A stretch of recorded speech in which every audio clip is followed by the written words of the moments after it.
بسم اللہ الرحمن الرحیم۔ ہدایت متقد صفحہ 218۔ ما قبل میں عنبری، معتزلی اور داؤد ظاہری کے نظریات مختلف شواہد کی روشنی میں مصنف نے پیش کیے، اور پھر اس کے بعد اپنے عہد میں اس فکر کو اختیار کرنے والے جو گروہ موجود تھے اس کی طرف اشارہ کیا۔ وَالنَّجْدِيَّةُ وَافَقُ الْعَنبَرِي الْمُعْتَزِلِي وَدَاؤد الظَّاهِرِي، اور نجدیہ نے عنبری، معتزلی اور داؤد ظاہری کی موافقت کی، یعنی ان جیسا نظریہ نجدیہ نے بھی اختیار کیا۔ اور عنبری، معتزلی اور داؤد ظاہری کے نظریات کیسے تھے، اس پر محققین علماء کے اقوال اس کے رد میں ماقبل میں گزرے۔ وفارقوا فرق الامہ، اور امت مسلمہ کے فرقوں سے الگ راہ اختیار کی۔ کما شدد مکلمہم فی ھذا الباب، جیسا کہ ان کو نجدیہ کو سدھانے والے نے اس باب میں فصل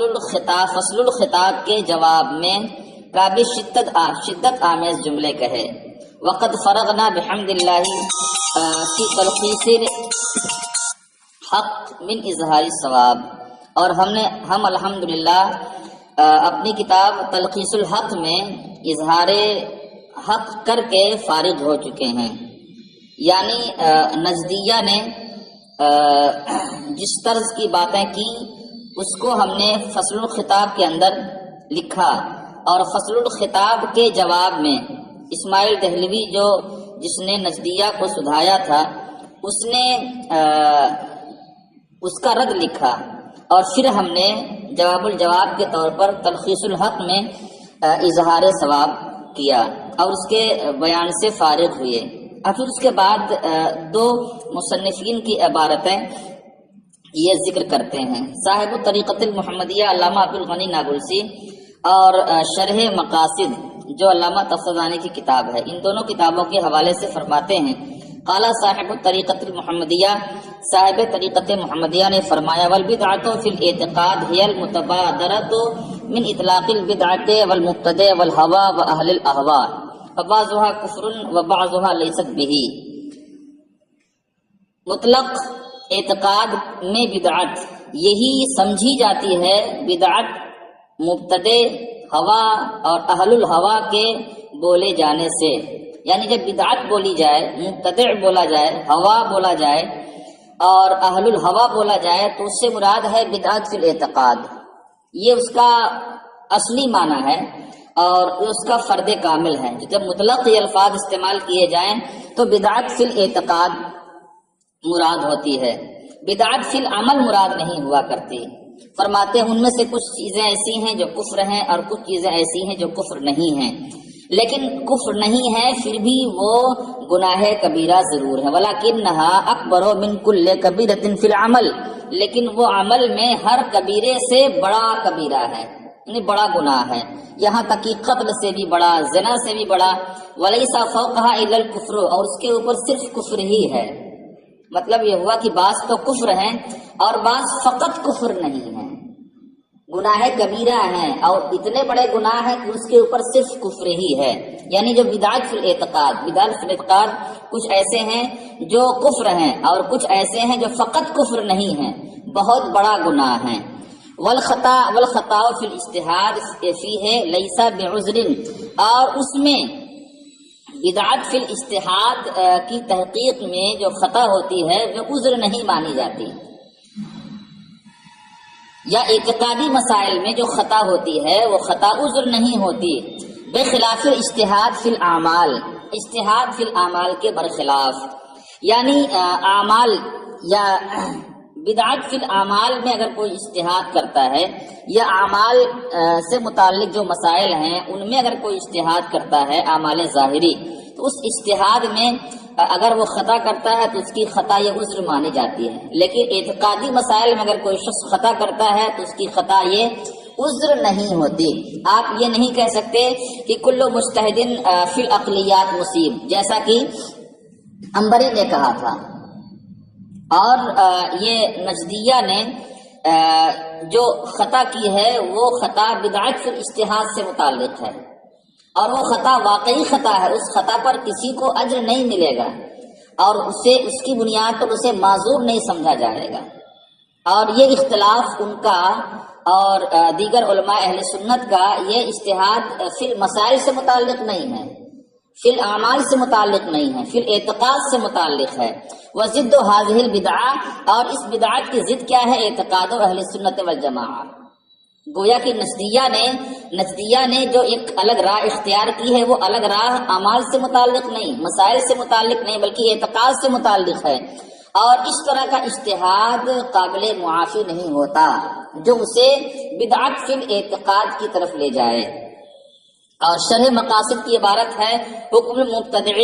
البغض والعداوت والعراض عنہ۔ مبتدع کا حکم کیا ہے؟ یعنی جو شخص بدعت فی الاعتقاد کا مرتکب ہو، ایسے کا حکم یہ ہے کہ اس سے سخت دشمنی رکھی جائے، اس سے عداوت رکھی جائے، اور اس سے اعراض کیا جائے، والاہانت، اس کی اہانت کی جائے، والطعن، اور اس کو مطعون قرار دیا جائے اور اس کو لعن کی جائے۔ فرماتے ہیں وَكَرَاهَةُ الصَّلَاةِ خَلْفَهُ، اور اس کے پیچھے نماز کو سخت ناپسند رکھا جائے۔ یہ ساری چیزیں ہیں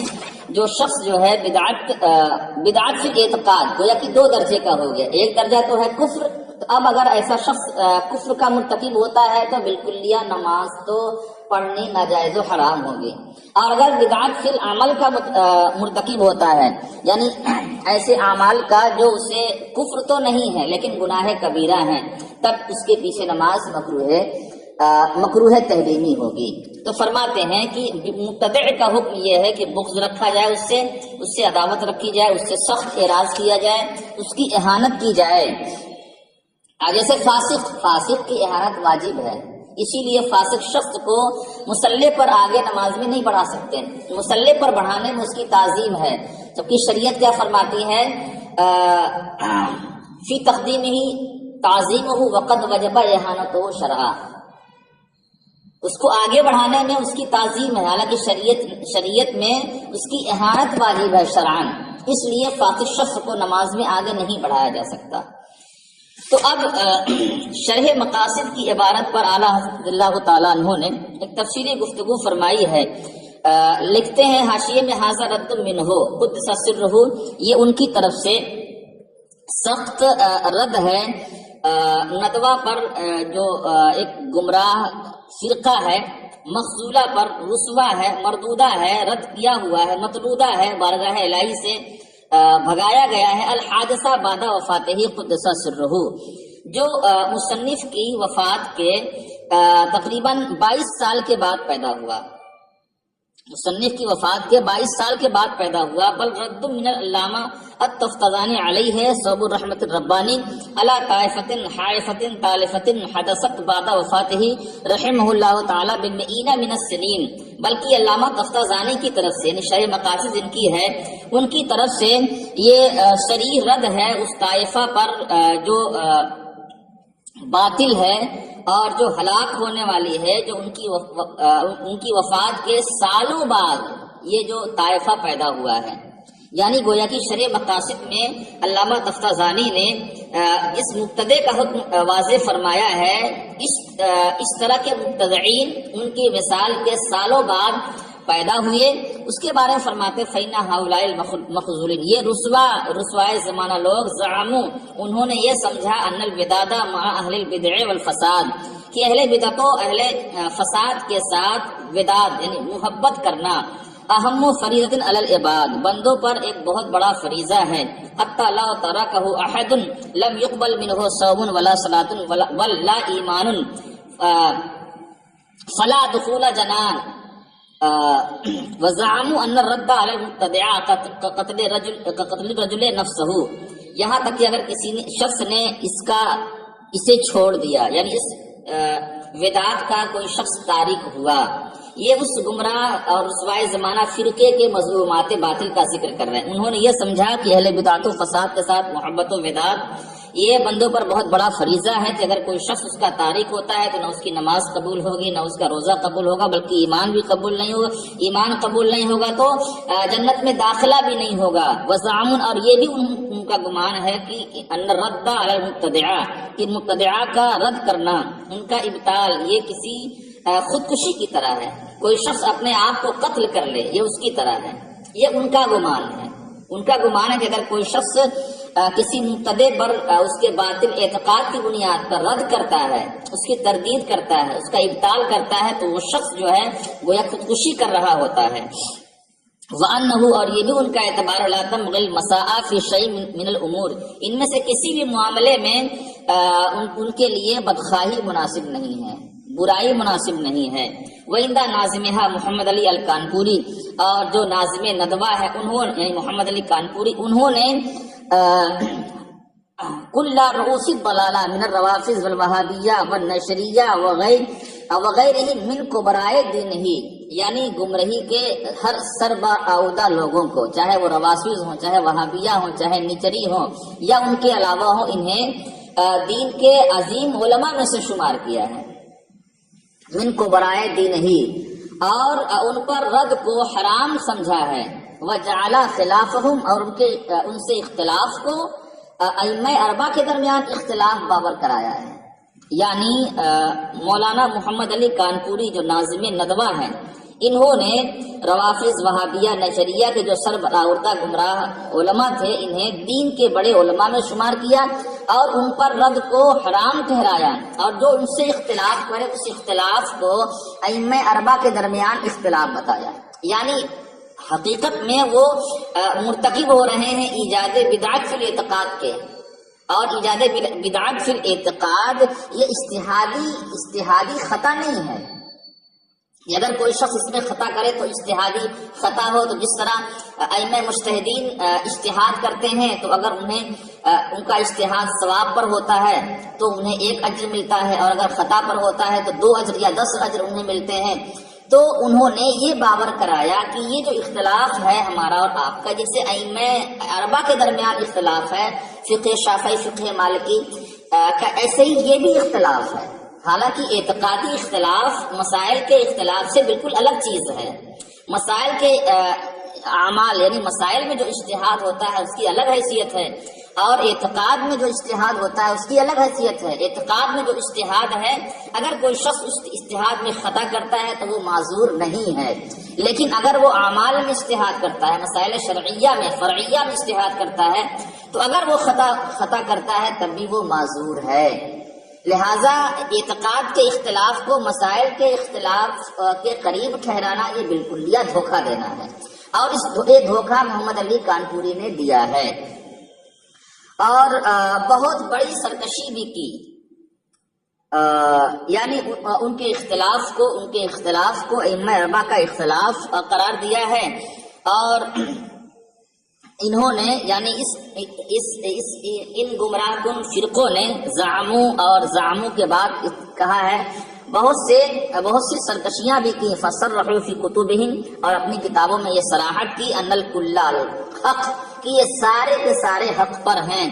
اور وان اللہ تعالی راض عنہم جمیعا، اور اللہ تعالیٰ ان سب سے راضی ہیں۔ وینظر الیہم بنظر سواء، اور سب کو یک نگاہ سے اللہ تعالیٰ دیکھتا ہے۔ الی غیر ذلک من الکفریات والضلالات، مطلب یہ ہوا کہ جو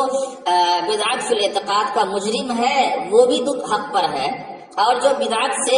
الاعتقاد سے دور و نفور رہنے والے ہیں یا ایسے مجرمین کا رد کرنے والے ہیں وہ بھی ٹھیک ٹھاک ہیں،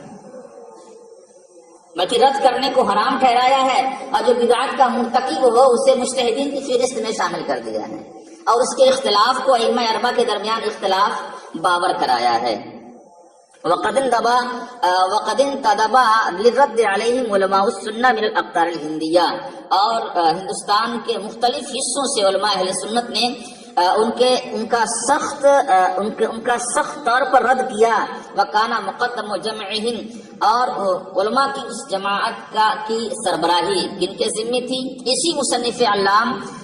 کے فرزند محب الرسول تاج الفحول خاتمۃ المحققین مولانا شاہ عبد القادر القادری البدایونی قدس سرہما، یعنی اس نظریے کا رد، یعنی ندوہ اور ناظم ندوہ کے گمراہ کن نظریات کے رد میں علماء نے جو پورے ہندوستان سے کوشش کی، اس علماء کی جماعت کے سربراہ کون تھے؟ اسی معتقد کے جو مصنف ہیں، اس مصنف کے فرزند شاہ عبد القادر بدایونی۔ اور آگے فرماتے ہیں اعلیٰ حضرت ولی عبد الضعیف غفر اللہ تعالی، اور اس گنہگار، اس کمزور بندے نے اپنی طرف اشارہ فرماتے ہیں، اس کی کتبن فی رد ہؤلاء المخلوق، ان رسوائے زمانہ لوگوں کے رد میں بہت سی کتابیں ہیں، من اجلھا، اور اس میں سے سب سے جلیل شان وہ فتویٰ ہے جس سے علماء بلد حرام بھی نے بھی خوشی کا اظہار کیا ہے، وقرضوا علیہا بتقریضات عظام، اور اس پر بہت سی جلیل شان تقریضیں رقم فرمائی، اور اللہ تعالیٰ کے لیے ہی حمد ہے اس عظیم الشان انعام پر جس کا نام میں نے فتاوی حرمین رکھا۔ تو جو فمن احب الاطلاع علی ضلالت ہؤلاء، ان لوگوں کی گمراہیوں پر آگاہی پسند کرتا ہو تو وہ اس کتاب کا مطالعہ کرے، اللہ تعالیٰ اسے اور میری تمام تصانیف کو قبولیت سے نوازے، ونفعنی بہا، اور مجھے اس سے اور دیگر اہل سنت و جماعت کو دنیا اور آخرت میں نفع بخشے۔ آگے فرماتے ہیں اشد القائمین بالحق فی هذه الفتنة العمیاء والبلیۃ الصماء اعاذنا اللہ تعالی منها ومن كل بلاء، وحید الزمان حامل السنن ماحی الفتن صدیق القاضی عبد الوحید الحنفی الفردوسی العظیم آبادی، یہ پٹنہ کا نام عظیم آباد۔ اور اس اندھے فتنے اور گونگی آزمائش کے وقت حق کے ساتھ قائم رہنے والوں میں سب سے مضبوط تر کون تھے؟ یہ وحید الزمن حامل السنن ماحی الفتن ہمارے دوست قاضی عبد الوحید حنفی فردوسی عظیم آبادی، الذی بأمرہ وقع تبع هذا المتن الشریف، جن کے حکم سے اس متن یعنی فتاوی حرمین کا متن جو ہے تباہ ہوا، اور اس تعلیق لطیف کی تالیف واقع ہوئی، یعنی میں نے یہ کتاب لکھی۔ فاحتفل احتفالا، تو انہوں نے کئی مسرت بھری محفلیں منعقد کی، وصرف اموالا، اور بہت سے مال خرچ کیے، اور حق کی مدد کی، اور گمراہی کو ختم کیا، تو اللہ تعالیٰ انہیں اول و انجام میں بہتر جزا عطا فرمائے۔ اور دوسرے والفاضل الکامل جبل الاستقامہ کنز الکرامہ صدیقنا و حبیبنا مولانا المولوی محمد وسیع احمد الحنفی المحدث الصورتی وطنن نزیل و پیلی بھیت، حفظہ اللہ تعالی ناصرا للدین وقامعا للمبتدعین وثبتہ علی الحق احسن التثبیت۔ اور دوسرے فاضل کامل جبل الاستقامہ کنز الکرامہ ہمارے دوست، ہمارے محب مولانا مولوی محمد وسیع احمد محدث صورتی، وطنی اعتبار سے صورت ہیں، اور یہ مقیم تھے پیلی بھیت میں۔ اللہ تعالیٰ ان کی حفاظت فرمائے، دین کو نصرت دے کر اور مبتدعین کا قلع کما کر کے، اور انہیں حق پر خوب اچھی طرح استقامت عطا فرمائے۔ فإنہ سلمہ اللہ تعالی، اس لیے کہ وہ کانا تلمیزن، اس لیے کہ وہ اللہ انہیں سلامت رکھے، کانا تلمیز کانپور المذکور ناظم الندوہ،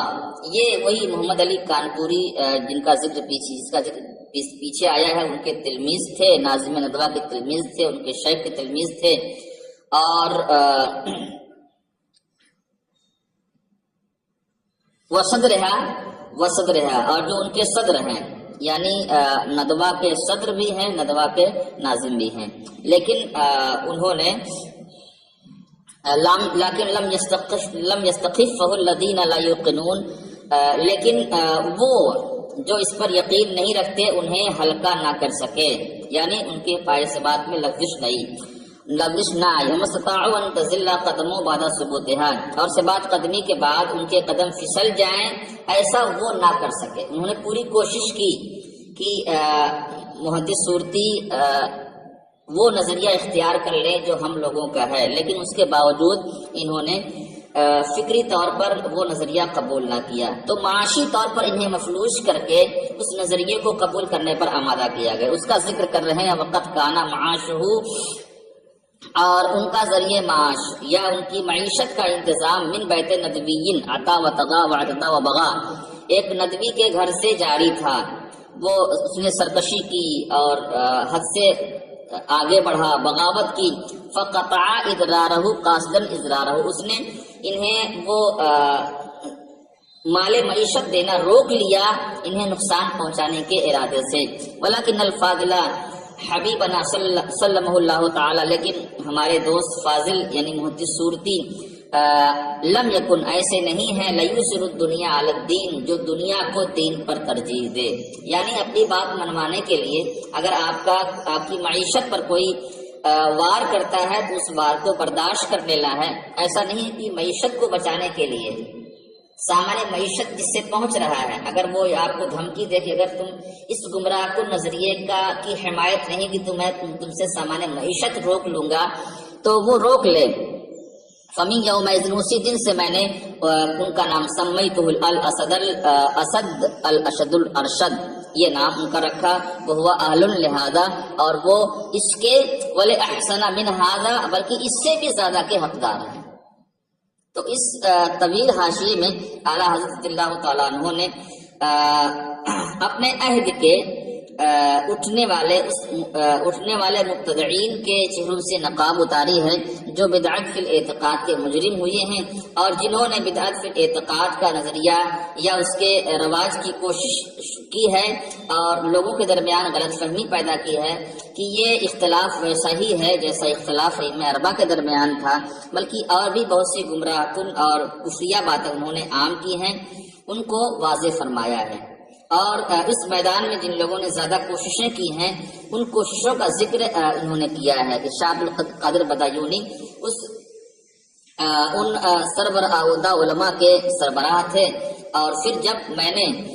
اس موضوع پر قلم اٹھایا، فتاوی حرمین میں نے لی اور اس پر علماء عرب سے تقریضات لی، تو اس کتاب کی طباعت